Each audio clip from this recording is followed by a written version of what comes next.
Jusqu'à 9h30, les choses de la vie avec Julia. Et ce matin, on va s'occuper de nos animaux de compagnie avec Pascal Triorel. Bonjour Pascal. Bonjour Julia, bonjour aux animaux et aux maîtres. Pascal Triorel, éducateur canin dans le Calvados pour répondre à vos questions. Concernant vos chats, vos chiens, il y a de la place ce matin au standard. N'hésitez pas à nous appeler 02 31 44 48 44. On vous attend. Pour démarrer Pascal, Sandra est avec nous. Sandra dans le Calvados à Missy. Bonjour Sandra. Oui, bonjour. On vous écoute Sandra. Donc, ça serait pour savoir, pour une cohabitation de chats.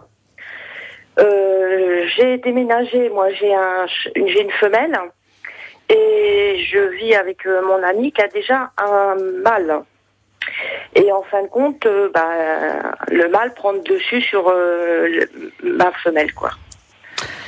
Bon Pascal, oui. Est-ce qu'on peut arranger la cohabitation entre chats, mâle et femelle ? C'est possible Julia. Bonjour Sandra. Bonjour Pascal. Alors dites voir Sandra, c'est des chats européens ? Des chats ordinaires, oui. Hein ?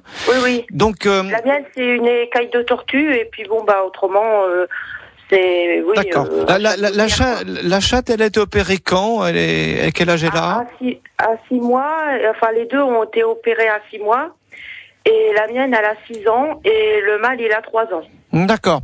Alors, ça, c'est important, Sandra, excusez-moi, à bien connaître, c'est que le chat est un animal territorial. Donc, l'idéal, c'est d'avoir, quand on fait comme vous, peut-être une autre vie, j'en sais rien, mais il vaudrait mieux que le chat qui arrive ait sa propre pièce, et celui qui était là avant ait le droit de se promener un petit peu partout. Or, des fois, nous, on se dit, à la limite, allez, les chats, ils vont se mélanger l'un et l'autre, et puis tout va bien se passer. Mais le chat qui est déjà à l'habitude dans cet endroit-là, il se dit mais c'est mon territoire, c'est à moi, c'est mon lit, c'est ma maîtresse, c'est mon fauteuil, c'est moi, c'est le chat, c'est comme ça. C'est pas comme pour le chien, c'est un peu différent. Donc quand on amène un autre chat à la maison, eh bien ça peut être un peu un petit peu chaud, un petit peu bouleversant. Alors mâle ou femelle, peut-être que le mâle va s'imposer et que c'est la femelle qui va justement diminuer un petit peu son autorité, mais de toute façon ça doit se passer. Vous ne pouvez pas dire je voudrais que ce soit la femelle qui soit supérieure au mâle parce qu'elle était là depuis longtemps, elle est chez elle est chez moi. Ça se passe pas comme ça. Il faut vraiment les laisser faire. Alors, ce que vous pouvez améliorer par contre, et ça je le donne souvent comme conseil, Julia, c'est mettre un diffuseur de phéromones pour diminuer un petit peu l'effet d'être anxieux. Les chats tous les deux sont anxieux, tendus, nerveux. Ouais, tout à fait. Ça c'est quelque chose qui est important. Ça s'appelle du Fediway. Oui. Ça fait 10 jours que je l'ai. Oui, 10-15 jours pour quand même voir un peu d'effet. Normalement, ça devrait le faire. Habituez-vous, Sandra, à avoir une pièce pour chaque chat. Même si ça fait quelques jours qu'ils sont déjà présents. Si on habite un studio, on est mal barré, Non, c'est une maison. Ça va aller alors. Ça va aller. Ils vont cohabiter petit à petit et ne mettez pas une toilette à chat, mais 2 toilettes à chat. De façon à ce que chacun, parce que pour l'instant ils ont chacun leur toilette ou comment ça se passe ? Oui, et puis chacun leur gamelle. Oui, ils ont chacun. Les gamelles, c'est pas encore bien grave pour le chat. Par contre, c'est les pièces. Il leur faut les pièces. Si possible, gardez l'arbre à chat de nouveau chat qui vient d'arriver là. Si vous pouvez lui le mettre dans une pièce et lui dire maintenant c'est ta pièce, l'autre chat ne doit pas y rentrer, il va s'habituer à ça et ça se passera forcément mieux, Sandra. Donc chacun chez soi. Chacun chez soi pour l'instant. Et ça demande à peu près 2 mois, 2 mois et demi, 3 mois pour certains chats. Ah ouais, d'accord. On teste ça, Sandra ? Bon, d'accord. Bon, et puis vous n'hésitez pas à revenir vers nous s'il y a d'autres problèmes, d'accord ? D'accord, je vous remercie. Bonne journée, bon courage. Merci. Au revoir. Au revoir, merci. Justement, Pascal, en matière d'éducation et notamment pour les chiens, alors dans la maison, qui est le maître ? Est-ce qu'il y a un maître ? Est-ce que c'est le père, l'homme de famille, ou est-ce que c'est dans une famille tout le monde est maître ? Dites-nous. Et oui, ça souvent on se dit c'est forcément l'homme qui est... Mais non. À tort d'ailleurs, on se dit ça. Je sais pas, Julia, je sais pas. Cherchez pas la bagarre, cherchez pas.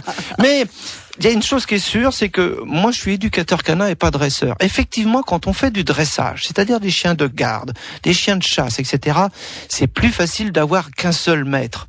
Mais quand on est à la maison, tout le monde doit pouvoir utiliser, ou entre guillemets, mais le chien, lui dire range-toi, viens ici, fais ci, fais ça, ne mange pas ci, ne mange pas ça. Or, il n'y a pas un maître. C'est tout le monde qui est maître. Moi, je vois à mon travail, les salariés, ils ont besoin de dire aux chiens, pousse-toi, parce qu'il y a un client qui arrive, ne reste pas là, etc. Eh bien, mes chiens, ils doivent écouter tout le monde. Ça n'est pas du dressage, c'est de l'éducation. La maison, le chien doit écouter tout le monde, l'enfant. Voilà.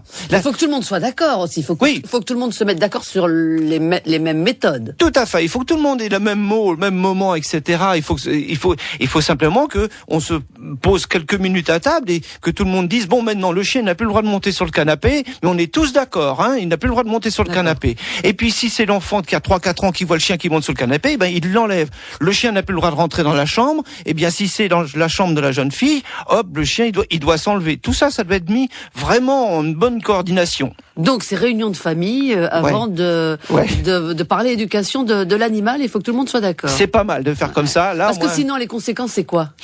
Les conséquences, c'est que le chien va aller plus des fois vers un qui est plus laxiste, c'est-à-dire qu'il va laisser faire, il est plus permissif. Et puis des fois, quand le maître est très dur, là à ce moment-là, les chiens qui sont un petit peu peureux vont aller vers ce maître très dur pour pouvoir avoir justement du réconfort en se disant oui, mais lui il est dur, c'est le chef de famille, alors c'est lui le costaud, avec lui il m'arrive rien. Non, il faut que tout le monde soit pareil, sauf que le chien doit être mis en dernier de la hiérarchie, c'est-à-dire qu'il doit être plus bas que les enfants. Les animaux de compagnie, vos chats, vos chiens, vos questions au 02 31 44 48 44.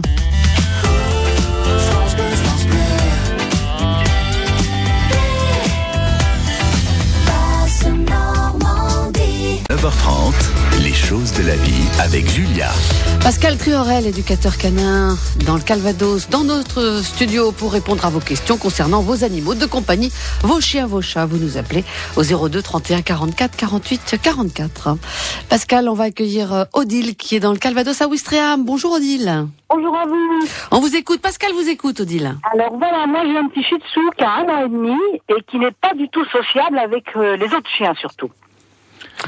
Pascal. Alors comment faire? Bonjour Odile.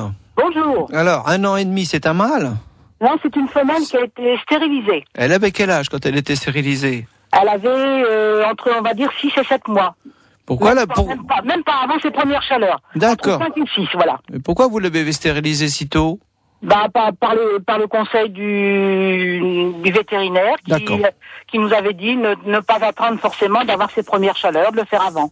D'accord, parce que des fois, il est bon d'attendre un peu. Dites, voir Odile, pas sociable envers les autres à 1 an et demi, c'est bien ce que je lis sur votre fiche, mais c'est déjà plus un chiot, c'est terminé, maintenant c'est un chien adulte. Oui, peut-être. Et qu'il va falloir, comme on dit dans le jargon, le socialiser, c'est-à-dire le mettre effectivement avec d'autres chiens pour qu'ils cohabitent. Alors, peut-être pas n'importe quel chien. Il faudrait déjà analyser, Odile, le comportement de votre chienne. Savoir si elle est, comme on dit vulgairement, dominant, ou si elle est peureuse, etc. Il vaut mieux lui emmener un chien qui soit hiérarchiquement inférieur à elle. Je vous donne un exemple, quelqu'un qui a un caractère très très fort, on va pouvoir pas le marier, mais lui faire discuter des fois avec des gens un petit peu plus faibles.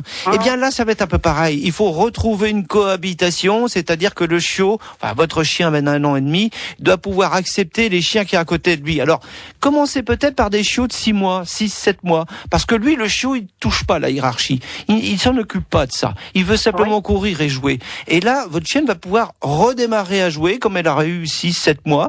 Et petit à petit, vous allez pouvoir retrouver des chiens d'1 an et voire d'1 an et demi. Donc il faut la mettre en contact avec des chiens plus jeunes en tout cas. Plus jeunes. Et plus petits? Pas forcément, mais plus faible de caractère. Alors, plus petit, il faudrait voir quand même le comportement qu'a la chienne d'Odile, parce que si quand elle voit des grands chiens et se met à aboyer en reculant, on va dire que c'est un petit peu de la peur. Il faut pas lui mettre de grands chiens, parce que là, elle va s'affoler. Donc il faut. On avait commencé à l'emmener à l'éducation et dressage, puisque ça, il faisait les deux. Et c'est vrai, elle était amenée d'être confrontée avec des gros bergers, des trucs comme ça. Mais elle est peureuse, elle aboie derrière ses chiens. Odile, c'est important. c'est un métier, l'éducateur canin. C'est-à-dire qu'on dit souvent, j'emmène mon chien à l'école du chiot. Faut faire attention quand il y a des chiens de très grande taille qui arrivent sur un petit chien, il peut prendre peur et à ce moment-là, eh bien, ça fait l'inverse que ce qu'on cherche. Alors, Julia, là, ça vous paraît logique, c'est que un grand chien va intimider le petit. Or, là, maintenant, le chien, il a 1 an et demi, on va redémarrer par un chien de taille identique à lui, mais de comportement de genou. Jeune, et puis après on va pouvoir augmenter. Alors Odile, je vous ai entendu parler éducateur et dresseur, c'est pas tout à fait les mêmes métiers, mais bon, comme je disais tout à l'heure, le dressage c'est plus des connotations un petit peu plus difficiles. Donc là pour Odile, qu'est-ce qu'elle fait? Elle prend un chien plus jeune, enfin elle habitue son chien à côtoyer des plus jeunes. Oui, elle a peut-être un ami, un voisin, quelqu'un qui a un chiot, et là il faut aller le sortir ensemble, et puis quand ça se passe bien, au bout de 2 ou 3 jours, et bien là elle va demander à un ami qui a un chien un petit peu plus mûr de venir avec, mais pas forcément choisir un bagarreur, mais et petit à petit, on peut retrouver une socialisation. Oui, parce qu'à côté de chez nous, il y a un husky qui est très gentil. C'est une femelle, elle est très très douce, la bête. Elle dit rien, et on a été à même de les mettre dans la cour puisqu'on est voisins. Et elle va derrière ce husky pour aboyer, mais tout en reculant parce que il y a la frousse avec, je pense. Oui, c'est un comportement de peur. Elle est en train de vous le dire, elle est en train de le dire à l'autre. Mais c'est un grand chien par rapport à un shih tzu, Donc, il faut retrouver un chien à peu près de même taille pour voir justement comment ça se passe. Alors, retournez vers une école, et là, on va pouvoir vous mettre en relation avec un chien comme je vous ai dit, de 6 mois, et après, petit à petit, augmenter. On teste ça, Odile? On va essayer ça. Bon. Et n'hésitez pas à revenir vers nous s'il y a d'autres problèmes. Merci à vous.